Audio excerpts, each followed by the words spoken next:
as Rick said, you can meet anybody anywhere, and I'm honored to be here this afternoon talking about something that I'm pretty passionate about, the customer experience. And before we go down that path a little bit, I'd like to sort of set things up in terms of some definitions because I think it's helpful. But I'm just curious, how many people here are in the field of retail, actually buy, sell, or are a part of the retail industry? Oh, good. Wow, more than I thought, because Rick and I talked about it. Usually I'm at conferences talking about the retail customer experience, and everybody in the audience is in some way, shape, or form connected to it, and so it's kind of a little easier and maybe a little bit more difficult. I'm not sure, so you all can tell me at the very end. But this is, I pulled this up from Webster's and tweaked it a little bit, but this is truly what you think about when you think about retail. I don't need to read it to you, but it's really the buying and selling of goods to consumers without a resale component to it. And I think it's really important to be thinking about that, especially at this time of year, coming into the holiday season. Everything was launched last week with Black Friday.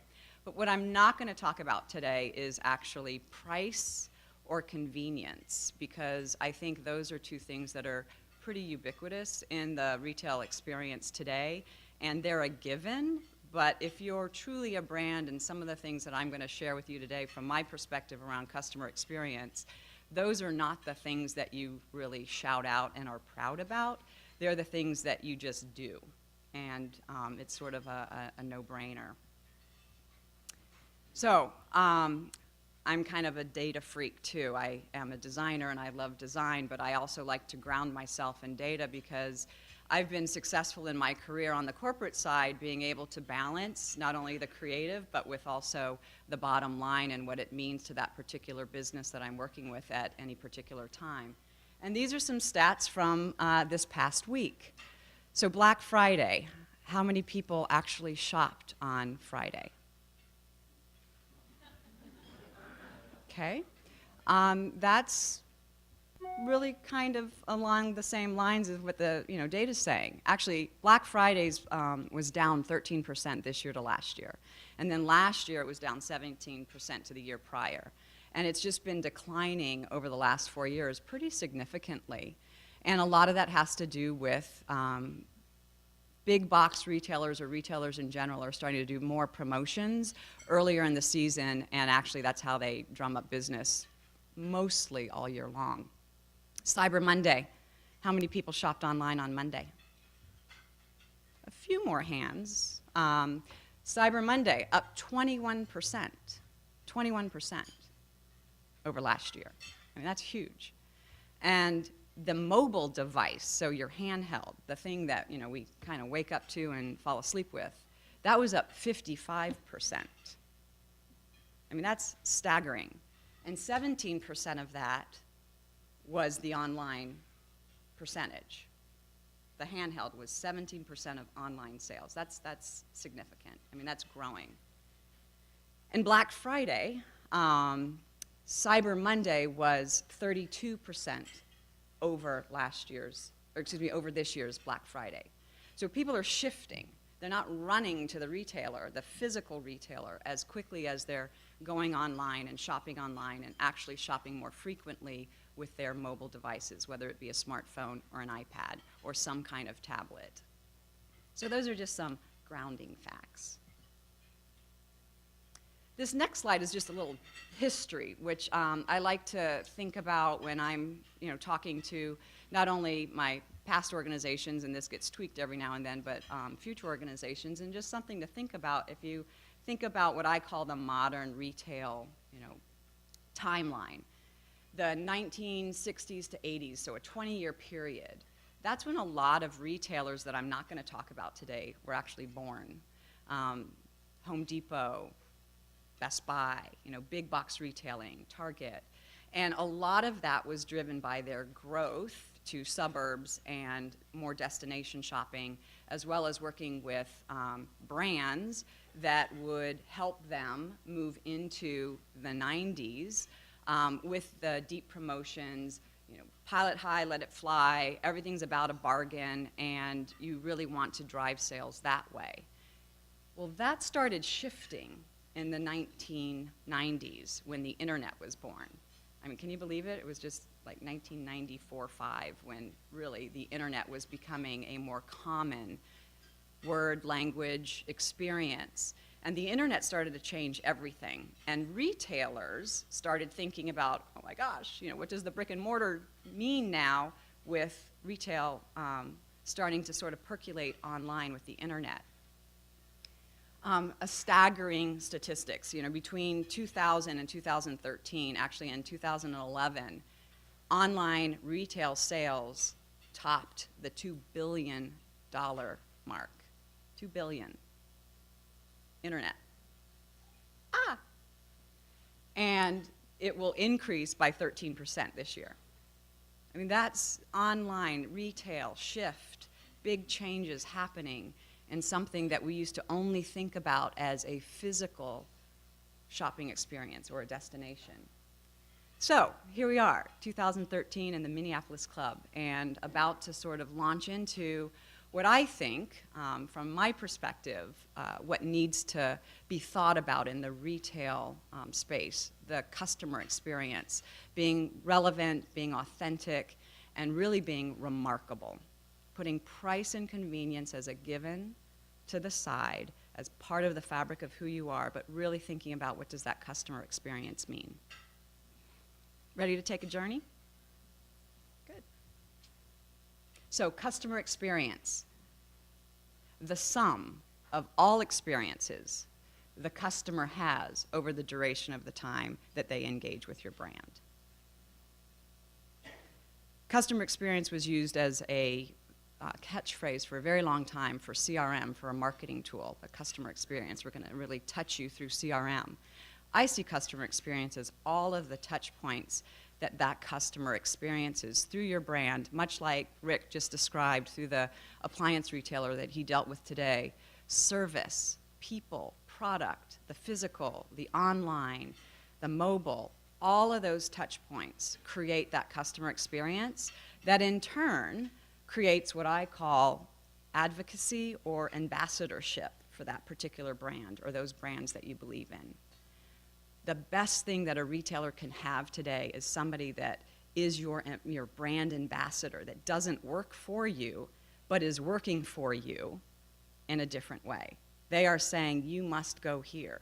Rick wants to tell you about his experience because he wants you to shop with a retailer that gave him a great experience. He's a customer. Okay. So now are we grounded on customer experience? Great. So these are three big trends that I think are happening. And some of this information I've collected through other conferences that I've been at. I'm going to show you examples that I believe are all of these things combined at different, I'll call it different percentages, but they all really do carry these three big trends. Community and connection. Again, thinking about the retail experience, the customer experience, who's doing community and connection really well. Considered versus conspicuous. Very pragmatic, very precise, deliver exactly the same kind of experience over and over, or a little bit more conspicuous, a little bit more thought-provoking, a little bit more engaging in some ways because you never know what you're going to expect. And then omni-channel and third shelf. Those are probably two of the newest terms being sort of thrown around in the retail industry. Omni-channel, is that familiar, especially to the retailers? Third shelf, how about third shelf? That's kind of new. I don't have a whole lot of information on it because it is that new, but it's interesting and I'll sort of speak to it at the very end. But these three things I hope you'll see all incorporated in the examples I'm going to show and share with you.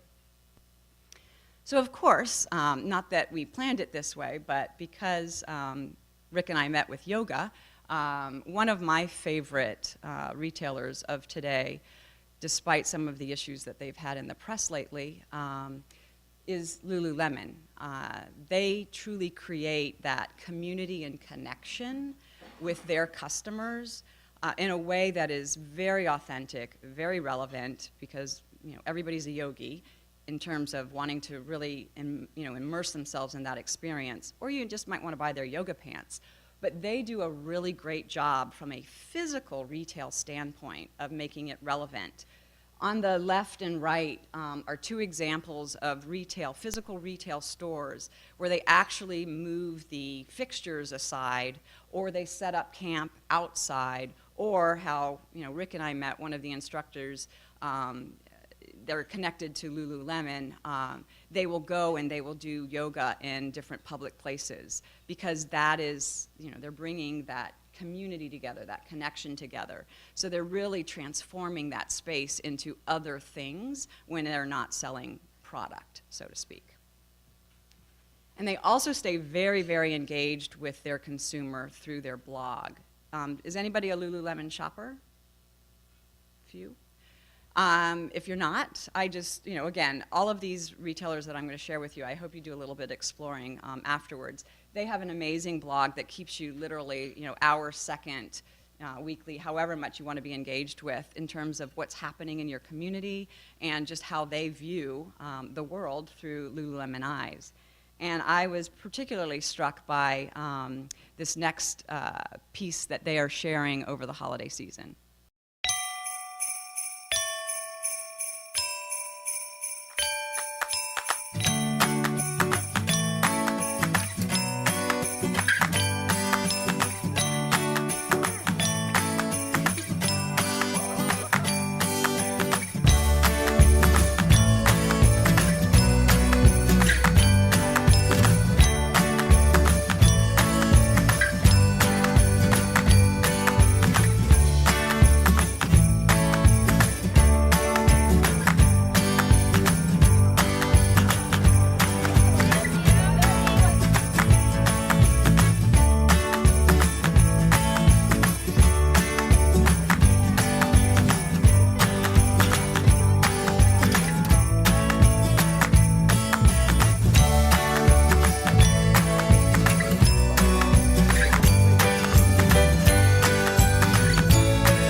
So their humbug challenge, I think you got it.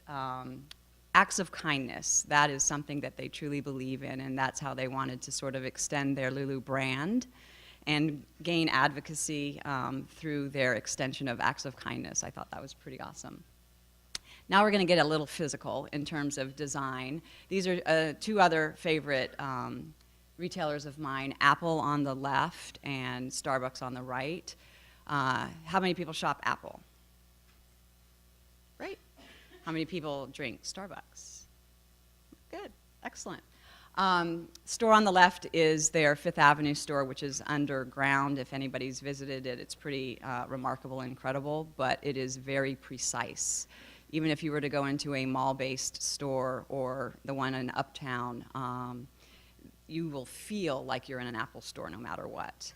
On the right is Starbucks, and when Howard Schultz came back to Starbucks, they started down this journey of really understanding why Starbucks was going into a slump, and a lot of it had to do with their preciseness, not just of their coffee serving, but how it was served, how the customer experienced coffee being brewed and mixed and then shared with. And different from Apple, where you actually expect that precision and that sort of focus. On the coffee side, it wasn't as loved by the consumer, and the consumer could have been the same one in either experiences. So, first example of Apple, like I said, if you go into any Apple store, there are tables, it's white, the technical service is hopefully impeccable with their Genius Bar. Their sales associates are very knowledgeable, and it's a very test and try, connected way of experiencing. Precise, predictable, hopefully flawless. And they really pride themselves on that. And then from a physical store design standpoint, Steve Jobs actually tried to trademark their design. I mean, that's how critical their store, their physical store design is to their customer experience. On the flip side, Starbucks went the exact opposite. Like I said, in 2010, actually late 2010, they really shouted out as a mantra that they wanted all of their corporate stores, whether it be new or remodeled by 2015, to be LEED certified. So to make that more digestible, if you're going into a community, what percentage, from their view, what percentage of the materials that we're going to be using can be locally sourced? So from their LEED certification guidelines, they actually were thinking much more about being local and locally relevant. So the woods, the metals, the furnishings, the decor, how do you make each Starbucks experience unique and different? Yet, how do you have that precision of selling one cup of coffee at a time, which is really what they're doing. They're in the coffee business. They sell liquid water that's colored with lots of different, mixings, but at the end of the day, it's coffee. So for them, their experience is much more about sharing the coffee, sharing with other people, really getting to know that community, whereas Apple is, again, thinking about all of those things too, but it's more of a one-on-one. The community is more classroom-driven or different experiences that they've created outside of just that real interaction, that basic interaction of I'm buying an iPad or I'm buying a cup of coffee. Okay. And then one more thing that I just think is amazing around Starbucks and what they're trying to do from pushing the norm from a physical store experience standpoint or a design standpoint is this was their first drive-through. I think they now have 5. Anybody know what the drive-through materials are? Shipping containers, yes. So Starbucks, based in Seattle, Washington, they overlook the harbor and a bunch of shipping containers that come in daily. And one of their designers, and I saw this presentation a couple of years ago on how they, thought of this, created this, and now what the purpose of this experimentation was at the time. How do we reuse things? Again, thinking about that locally relevant, but also reuse. How do we try to make everything on a site disappear once we leave? Meaning go back to the earth, just never have a footprint. Carbon footprint, yes, but just never have a footprint. And they designed this drive-through. I think there are a total of 4 shipping containers that make up, this little experience. And if they were to take it away, it would just be that plot of land again, no waste. So they are now using this first experiment to actually go into locations where they're either going to put a Starbucks in the future, so a temporary or more of a pop-up experience, and then take it away once the real physical store is there, or they're also trying it in areas where they wouldn't be able to build, but they do want to have a coffee shop. So some innovative thinking around that sort of conspicuous space of physical design. And because online and handheld, like I said, is going to be more a part of the experience, what I wanted to show here, again, the physical of Apple and Starbucks, how they're thinking about their retail spaces, they're thinking similarly in terms of how they interact with their consumers today in terms of transaction. Here's where I will talk about convenience. And I use both of these pretty regularly for either buying product or finding out something about an Apple product or getting my non-fat venti, latte.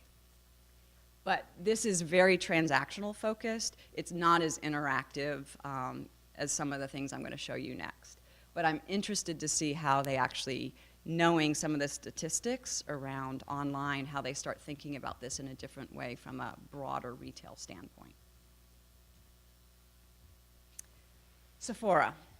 Men, I'm sure, because they have men's products, but it's, I think, more thought of as a ladies' destination. But how many people actually shop Sephora? Oh, okay. Do you have a good experience with Sephora? I hope so. They are really focused on making sure that all 3 of these channels are flawless, seamless interactions between that consumer experience and which they actually sell. And I'm a Sephora shopper, and I like shopping in all three of these areas. But one thing that they spend an awful lot of time on, and I think this is something that retailers of the future really need to be thinking about, is training of the associates. Being in retail most of my corporate career, at the store level, when you needed to cut expenses, you first went to the store associates, which I think is the absolute wrong place to start, because they are the interface with your consumer if you're at the physical retail space. But Sephora spends an awful lot of money and time and training with their stores, with all of their associates. And I'm going to show you one of the ways that they actually, I think, have extended their brand in more of that educational, putting the ownership and putting the intelligence back on the customer. And I think they have one of the most engaging online followings in terms of learning how to apply makeup.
So even though that was Clinique, they have tutorials for every kind of product brand you can imagine. So if you Google YouTube, Sephora, you can come up with a library of way to use their products and connect back to their services.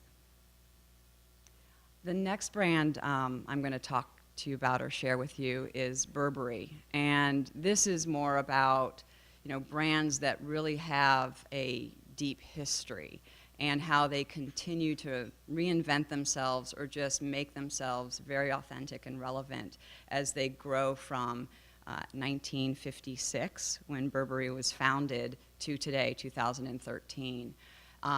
They are known for trench coats, first and foremost, gabardine fabric, and all of their iconic accessories that are sold all around the world. And they continue to broaden that base and how they connect with their clients, but they continue to stay grounded in what they were founded on and who they are.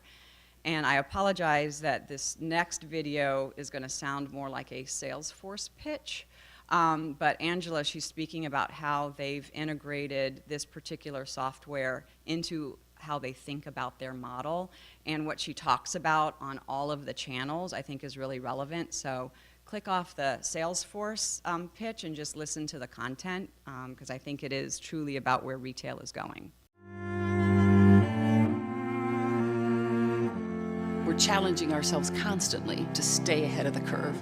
Be it mobile, be it social, be it physical, they're all one. Life is forever blurred.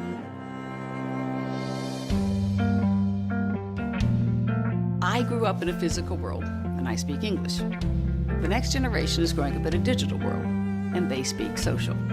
Whether you're talking with customers or you're talking with employees, you have to do it on a social platform because that's the language they speak. We were one of the first to customize the chatter platform. We call it Burberry Chat. I will tell you, Christopher and I chat to the entire organization once, twice a week. It gives every associate a platform also to talk back to Christopher and I. Most importantly, it has been the greatest uniter of the culture of any platform we've ever put in place.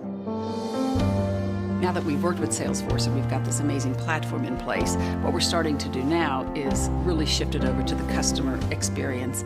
Wherever the customer is, as soon as they say something about the Burberry brand, we should be able to hear it. So if you tweet something positive or negative, our teams around the world can pick up on that and can start having dialogue with you in real time If you're online, you can click to call, you can click to chat. Within 20 seconds, somebody will be in contact with you. That's the ultimate in customer service. That's how we use Buddy Media, Radiant 6, some of the new platforms that Salesforce has been focusing on. I think what fascinates me as I travel around the world is all of the high growth markets around the world are already mobile first. This enables everyone to be so much smarter about everything. Everything we're doing, it has to come through here first. You know, we had a runway show in London. It was a mobile first show. Anyone in the world could feel as if they had a front row seat and experience everything firsthand, and some things even before it went down the runway. This is the entry into the brand. How do we evolve that retail experience to be just as rich and just as exciting as that experience? We've opened up what we call the store of the future. And we've got a real loyal brand following. So when they walk into the store and they opt in, the fun really begins. It'll actually feel like you're walking into the website. We'll know what is in their basket online that they've saved, that they loved, or they've shared with their Facebook fans. The sales associate will be able to service them so much quicker. We've got a lot of chip-enabled products. They put on a trench coat, they stand in front of the mirror, they'll see where that coat was made and the craftsmanship. And we've got these magical trays, so they take this iconic handbag and video content comes to life, showing them how that bag was made. It's the first time that a company is blurring the lines between physical and digital. Society is moving so fast. This is how customers live. They wake up with a device in their hand and life begins. And the onus is on us to change everything we do to keep pace with as fast as society is moving. I think Salesforce understands today that it's customer first. They speak social, and everything's coming through this device. That's why I'm very confident that Salesforce is going to be a big part of helping us achieve our vision as we rapidly move forward into the next decade.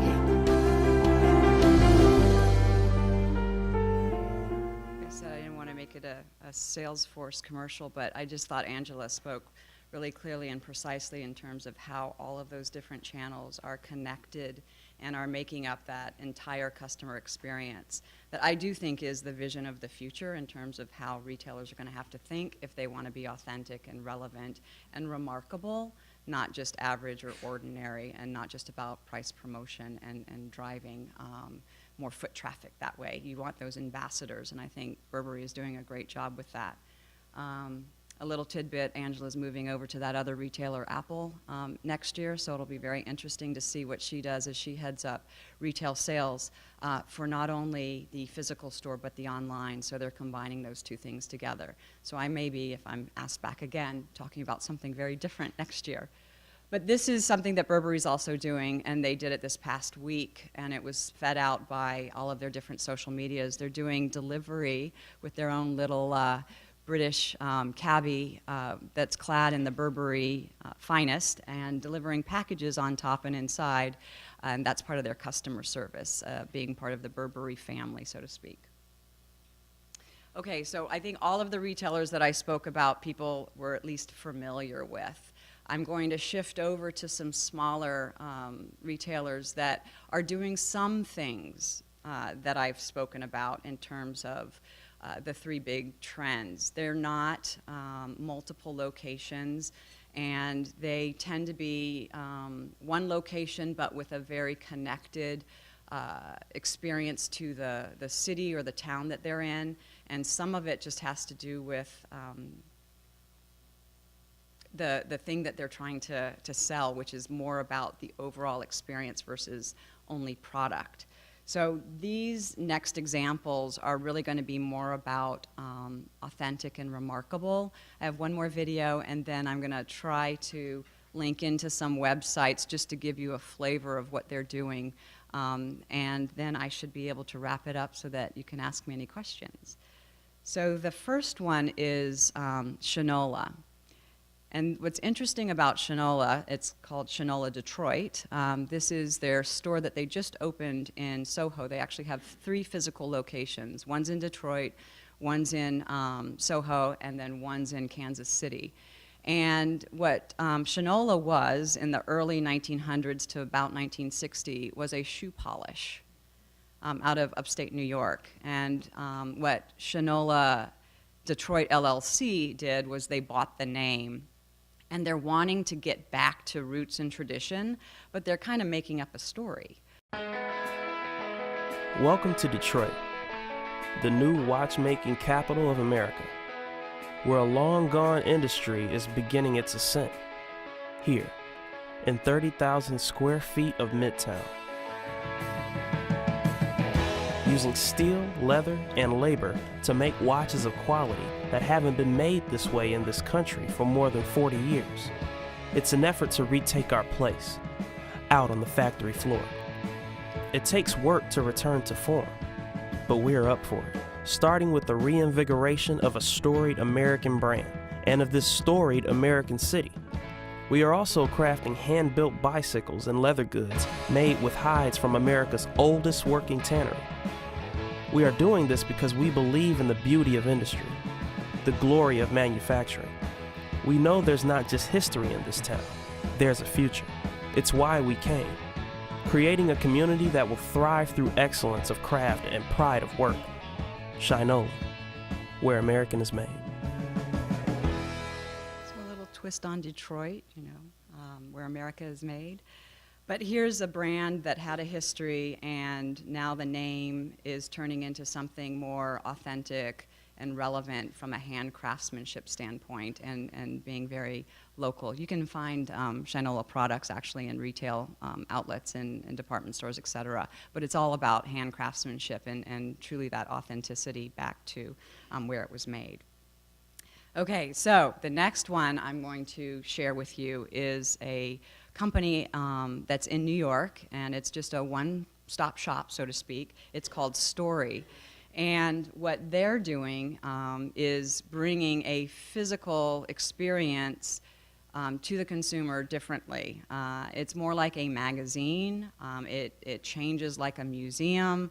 And then it really tries to theme itself monthly off of stories. So flipping the model of a magazine or a gallery and retail and sort of putting them all together and creating, this monthly story about what to expect when you come into that store. The next one is called Shed, and it's actually based in Healdsburg. And they call it Shed Healdsburg.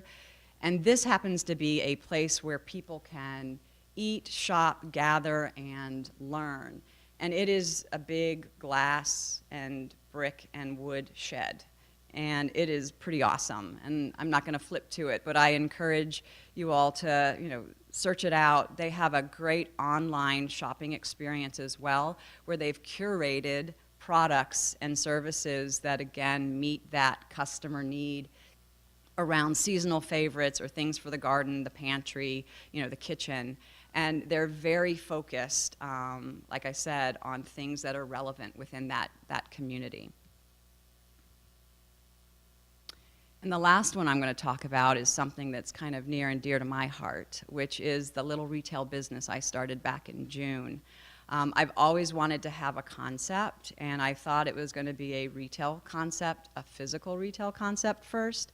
But with everything that I've learned in my years in corporate life around retail design and some of the things I shared with you today, I thought I'd try to flip the model a little bit and see where I can go with it. I actually started my business online, and I have a website, Wine Gather Celebrate, and it's broken into a wine club, private tastings in my city cabin, or experiences that take you on the road with, and always focused around wine.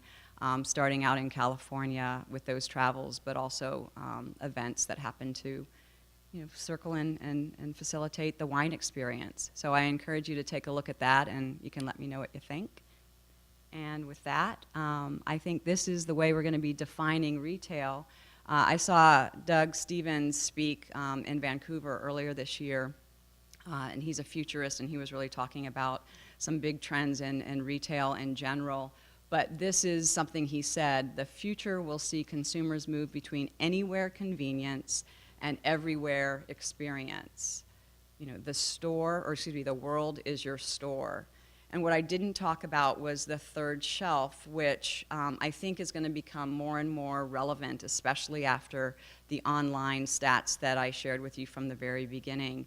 If you are an online shopper or if you read trade magazines online, there are some magazines that are moving to this pretty rapidly, where you can move your cursor over a product that a model or a celebrity is wearing, and it will have a pop-up that will show you what that product is. I happened to cursor over Sandra Bullock, and I wanted to know where she got her sunglasses, and they were Michael Kors sunglasses. And if I clicked on that, I could go to his site.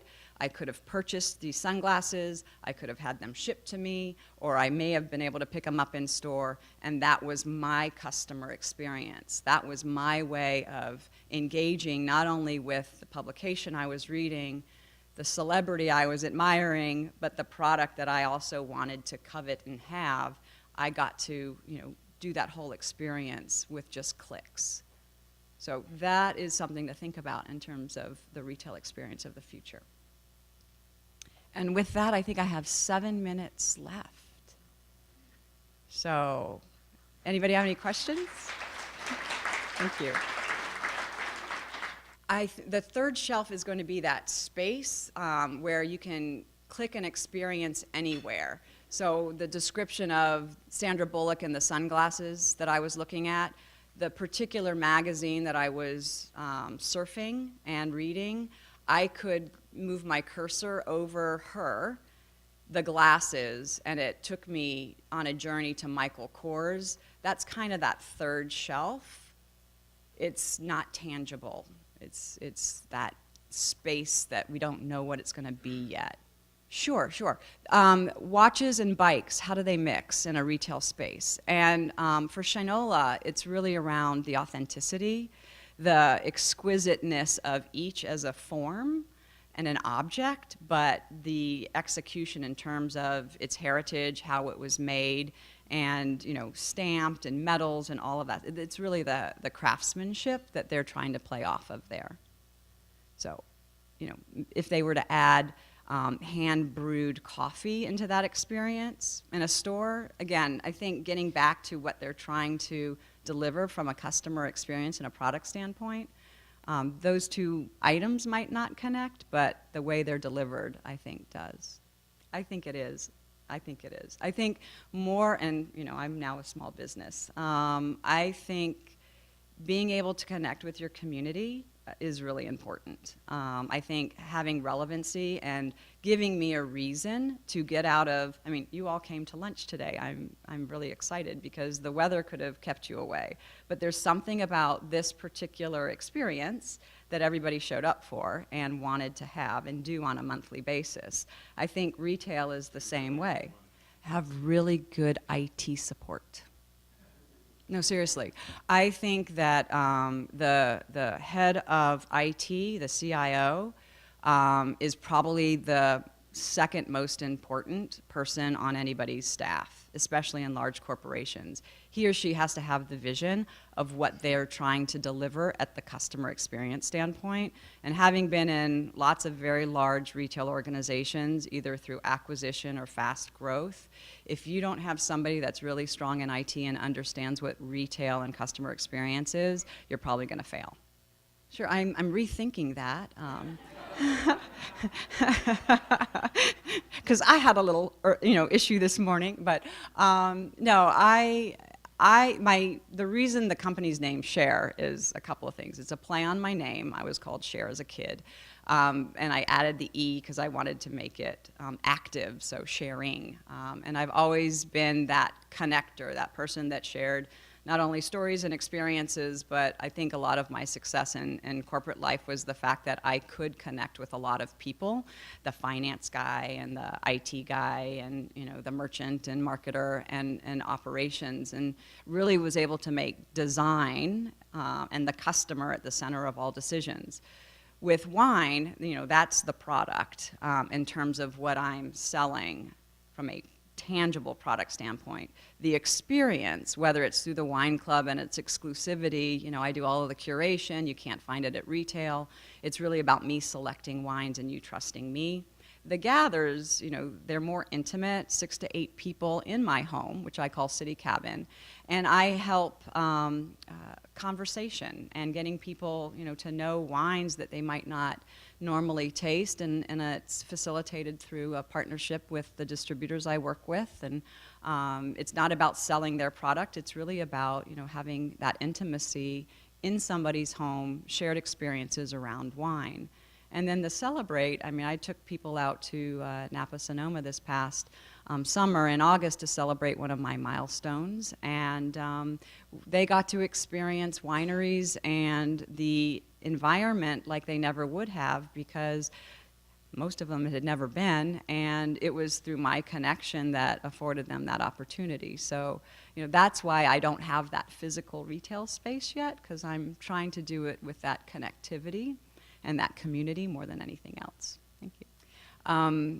I actually looked up what Shinola meant because I was curious. I'm always curious. And I'm not sure that they did that kind of research, but I would assume they did, since they understood they purchased an old shoe polish name.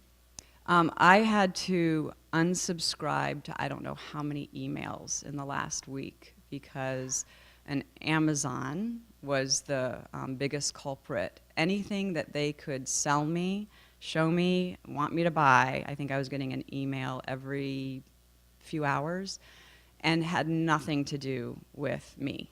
I mean, I'm a single person with no kids, and I was getting more toy advertisements than I knew how to count. So I think just pushing your product and price for no reason in a new channel, meaning online, is really going to be tragic if you don't cater it somehow, some way to relevancy and authenticity. Yeah. Thanks. Thank you very much.